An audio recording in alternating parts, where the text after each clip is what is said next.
I just want to know what the best budget keyboard is. I wonder, what's Keychron up to? The choice is simple. Huh? Take one keyboard made with premium aluminum. It has a great build quality and good features. Whoa. And then another keyboard that does the same thing, but for $100 cheaper. Sorry, could you speak up a little bit? It does the same thing, but for $100 cheaper. You're trailing off right there at the end.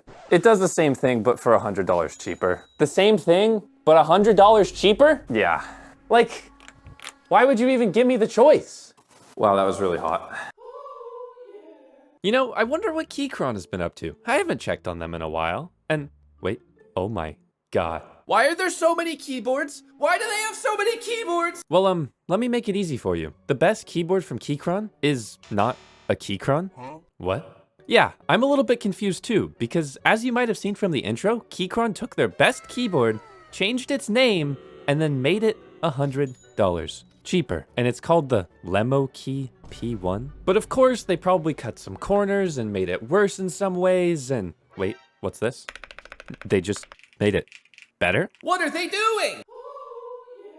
Well, howdy, hey, I'm Hipyo and I try keyboards so you don't have to, and this story begins with the box. Now, later in this video, I'll compare this keyboard to its big brothers, but first, how did we even get here? Well, all of these keyboards were sent to me for free by Keychron, and this video is not sponsored. And I know what you're thinking, because it's probably similar to what I thought. Keyboards have gotten so much better in the last year, and Keychron's just a little bit overpriced now, and it's $109, which puts it right square against every other 75% $100 keyboard. Now that brings up a lot of questions for me, because we know it's potentially better than Keychron's other keyboards, but is it better than anything else? Well, their accessory package is definitely pretty hefty with a 2.4 gigahertz dongle, some screwdrivers, and a pretty okay cable. But why Lemokey? Why would Keychron change their name, release a new keyboard, and why does it look exactly like a Keychron Q1? Well, there are a few peculiar things about this keyboard, like the fact that they sell it in a bunch of different versions, like there is an ISO version, and the price ranges anywhere from 99 bucks for bare bones or 130 for the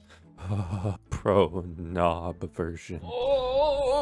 No, I just thought it was really funny that they specify knob in every version of this, yet there is no knobless version. Now, this is a 75% keyboard, which means you keep your F row, you keep your arrow keys, and you get rid of any stinky numpads. So right off the bat, this keyboard isn't for everyone. If you like a numpad, stinky. If you don't want the F keys for some reason, stinky. I'll stop saying stinky now. However, what you do get is impressively bright RGB. Because from what I can gather, Lemokey is supposed to be more of a gamery friendly brand. But between you and me, I think it's just that they want to compete with lower margin keyboards and not taint their Keychron margins. But there are some things about this board that are way less than stellar, which is not this weight, because this weight is really nice. In fact, I used to clown on Keychron for being like blacksmith anvils, but they seem to have fixed everything. Are they running like a force break mod or something in this? And honestly, I was really surprised to see this back accent, because even the Keychron Q Pro Max iPhone 11.com whatever boards don't have that. Also, what I've noticed is that the gasket performance is pleasant and there, but not very prominent. But we'll talk about that more later. Now, there are some things I don't like about this keyboard, and one of those things is that the case is just very boring. Like, I have the black version here, and it comes in navy or silver, but ultimately, you're not getting a lot of fun colors like you would with some of their competitors. Where's my pastel or lilac, Keychron? Which brings me to one other thing that I don't like, and it's that this whole entire case is just a fingerprint magnet. Like, I have sweaty fingers. I'm one of the sweaties. You probably never want to shake my hand. And the whole entire case collects fingerprints like I collect rare plants. One thing you might also notice is that these keycaps are not the super stereotypical, kind of tall and gross Keychron keycaps. These are cherry profile keycaps. And one of my biggest gripes with other Keychron boards is that it's really hard to get used to the profile. Now, these are double shot PVT, and they're not the nicest in the world. In fact, they remind me of maybe $13 to $20 keycaps, but they get the job done. Unlike these stabilizers, which we'll talk more about later, because boy howdy are they rattly. Actually, you know what? We're talking about them now. How in the world can Keychron not get stabilizers good in 2024? Like, I've felt $30 budget keyboards with better lubed stabilizers than these. Roll the clip, Jamie. Roll the clip.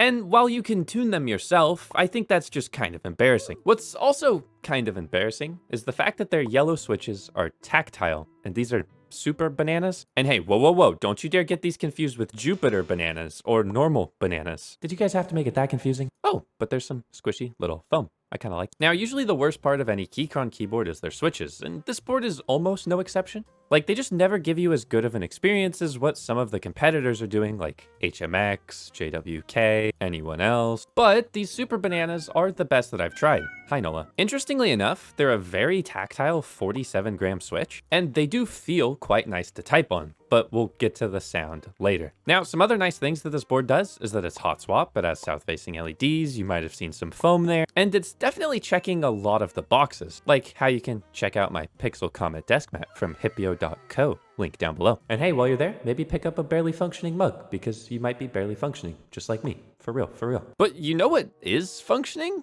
The software. Like, actually really well. Now, similar to other Keychron boards, you can use the Lemokey with QMK and VIA, which is my favorite keyboard software, but then they have this web app that is actually, I would say, good enough, if not maybe even better. It worked right away after plugging in my keyboard. It didn't require a download similar to the VIA web app. And it felt super intuitive, if not just a little bit bare bones to use. If you're someone that cares about customizing the software of your keyboard a lot, this is pretty decent. Speaking of pretty decent, I don't have any complaints about the wireless performance of this board. I tried it over 2.4 gigahertz. It works fine. Now, this is the part of the video where you're probably wondering a few things. Number one, how does it sound? And number two, how does it compare to other Keychron keyboards? So let me give you a quick sound test comparing a couple of them. Now, this won't be a one-to-one comparison as I don't have the banana switches in any of the other keyboards. Now, after this, I'm gonna take the keyboard apart and figure out why it sounds so decent. But what you might notice is there's not actually a huge difference between the sound here. Like, they all sound fine.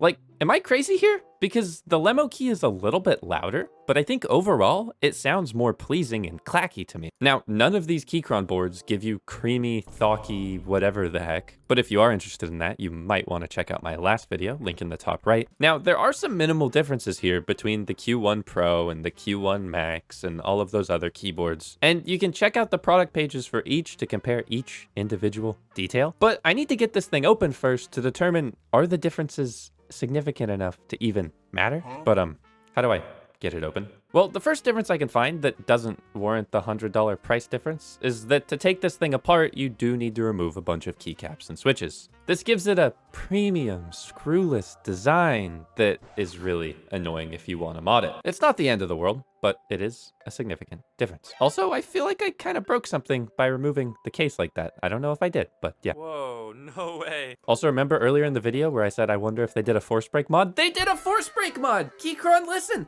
They did it! I'm gonna be honest, I haven't been keeping up enough on Keychron boards to know if they've done this before or recently, but they did it. It's basically just a piece of cloth that they put between any metal and metal contact, which keeps your keyboard from pinging like a tuning fork, because I don't think anybody wants that. Now, on the inside, there are some structural changes that make this thing different than a standard Keychron Q Pro. Now, are any of them significant to the average person? Well, maybe just this metal accent bit that I think adds a little bit of extra ping to the case. Everything else is changes that don't necessarily matter, like at all. Got this plastic sheet, you've got a little bit of foam, you have a PCB with no flex cuts, which is really nice, screw-in stabilizers, and it even looks like they've jumped on the train of adding PE foam and PETG sheets to the keyboard case. Now, the gasket style that they use in this case is a bit different. They use these little nubs instead of a standard pour-on gasket foam, and I like those a lot better because they're way easier to switch out and change. So, are there some things that you give up by switching to the Lemokey? Barely. Is it a cheaper and arguably somewhat better keyboard than Keychron's other offerings? Yeah. I have no idea why they've done this, but it's great.